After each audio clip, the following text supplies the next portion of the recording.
Nah, berikutnya kami persilakan Ibu Rahtini. Silakan Ibu Rahtini, nanti Kiai Haji Khalil Nafis yang akan menjawabnya. Silakan. Bismillahirrahmanirrahim. Assalamualaikum warahmatullahi wabarakatuh. Waalaikumsalam warahmatullahi wabarakatuh. Terima kasih atas kesempatan bertanya. Seperti kita ketahui Pak Ustadz, pendidikan itu ada 3 faktor. Faktor keluarga, di sekolah dan masyarakat. Di masyarakat sekarang seperti tadi Ustadz katakan sudah ada sosial media. Jadi pergaulan masyarakat sudah masuk ke rumah kita. Bahkan ke kamar-kamar anak-anak kita. Pertanyaan saya, bagaimana sebagai orang tua? Tadi juga Ustadz sudah mengatakan nanti akan dibatasi anak-anak yang mempunyai sosial media, misalnya IG atau Facebook. Tapi bagaimana usaha orang tua Ustadz? Supaya kita bisa memantau putra-putri kita yang berada dalam lingkungan masyarakat. Apakah peran masjid atau majelis taklim untuk ikut mendidik putra-putri kita. Seperti contoh Ustadz, maaf kalau terlalu lama, rumah saya tuh dekat lapangan. Kalau saya mendengar asar aja sudah main basket. Masih udah duk-duk kedengaran sekali gitu. Nah, saya dan suami sudah pernah itu menegur.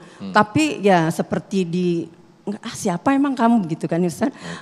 Jadi bagaimana Ustadz, menurut Ustadz caranya kita bisa juga ikut mendidik masyarakat supaya tidak ada perilaku yang menyimpang. Terima kasih, mohon maaf. Wassalamualaikum warahmatullahi wabarakatuh. Waalaikumsalam warahmatullahi wabarakatuh. Peran kita bagaimana mendidik masyarakat agar tidak terjadi perilaku yang menyimpang apalagi terhadap anak-anak kita ya Bu ya. Baik, silakan Kiai Khalil.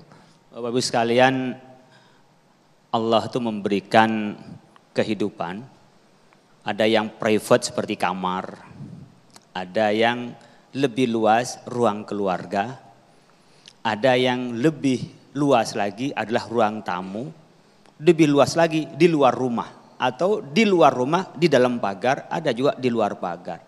Itulah mungkin tingkatan-tingkatan di dalam kehidupan kita. Ada yang itu masuk di dalam private. Makanya anak kalau sudah mulai dewasa jangan sampai masuk sembarangan di 3 hal itu.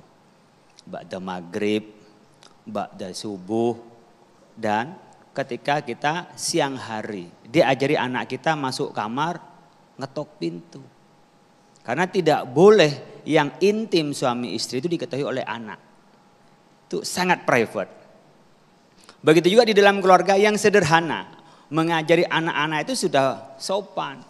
Jangan karena di rumah ibu-ibu terus pakaian kelihatan oleh anak laki-lakinya. Bahkan kalau sudah besar anak laki-lakinya dengan ibunya, pelukannya jangan terlalu dalam. Meskipun dengan anak. Begitu juga bapak dengan anak perempuan juga dibatasi. Lah sekarang malah tidak ada hubungan keluarga pun pelukannya rapet banget. Seakan-akan nggak ada kecurigaan. Di Islam sudah diajarkan Bapak-Ibu sekalian hukumnya bagaimana kita di dalam keluarga dan dengan luar keluarga. Yang bukan mahramnya tidak boleh bersentuhan. Tadi disebutkan oleh Ustadz Reza itu. Pakai sarung itu sendirian. Ini pakai wadimor saya. Nah kalau sudah senyum begini besok ditambah wadimurnya ke rumah nih. Karena udah dekat Ramadan ini ya. Insya Allah nanti berapa kardus datang ke rumah. Kalau dipakai sendiri wadimur ini baik. Tapi jangan sampai satu wadimur isinya 2 laki-laki. Itu nggak boleh. Atau satu wadimur pakai sarung ini juga boleh 2 perempuan. Jadi sarung ini enak, pantas kalau dipakai dengan baik. Nggak ada sefleksibel sarung Bu. Maka kalau di rumah istri saya paling senang kalau saya pakai sarung. Karena bisa dibuka ke atas, bisa dibuka ke bawah. Kalau celana nggak bisa dibuka ke atas Pak, dia harus dibuka ke bawah. Ini contoh Bapak sekalian bagaimana di dalam kehidupan yang baik dalam private nggak boleh lebih di luar. Maka di dalam rumah pun berpakaian itu sudah diajarin.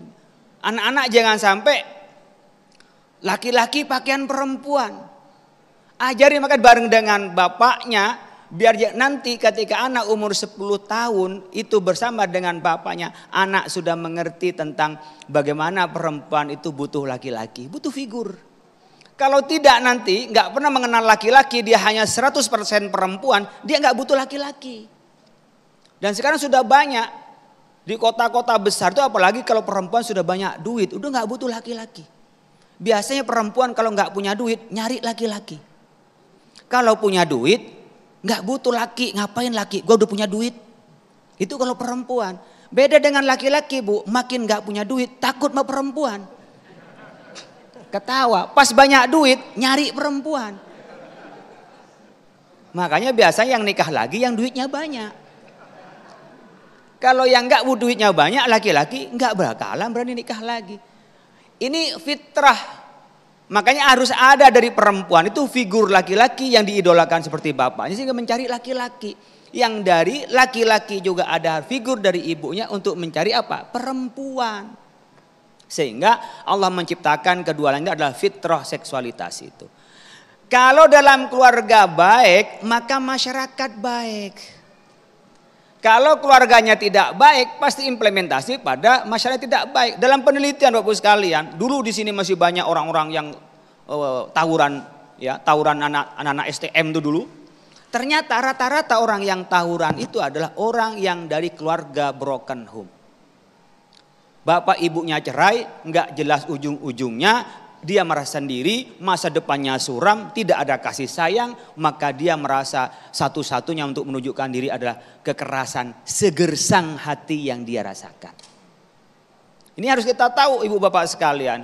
Jadi orang tua membesarkan dengan kasih sayang, maka anak kita akan menjadi anak yang empati kepada orang lain.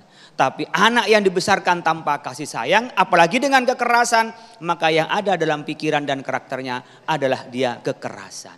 Oleh karena itu kalau dengan masyarakat sebenarnya kita tidak bisa sembarangan.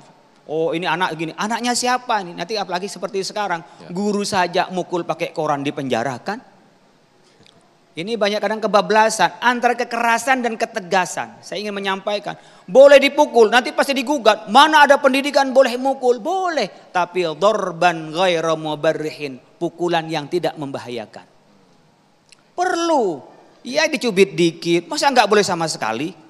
Akhirnya apa? Anak-anak sekarang tuh tanpa kendali. Kenapa? Karena kita sudah tidak bisa berbuat tegas. Kalau tegas dianggap keras dan kalau keras harus dipenjara. Akhirnya siapa yang akan mendidik kita? Baik, terima kasih Kiai Haji Khalil Nafis atas jawabannya. Mudah-mudahan kita diberikan kemudahan Allah Subhanahu wa taala untuk mendidik anak-anak kita. Nah, pemirsa, di segmen berikut kita akan masuk dalam segmen nasihat Ustadz untuk para penanya yang sudah menuliskan di kolom komentar kami melalui Instagram kami @damaiindonesiaku_TV1. Sesaat lagi tetaplah bersama kami dalam Damai Indonesiaku.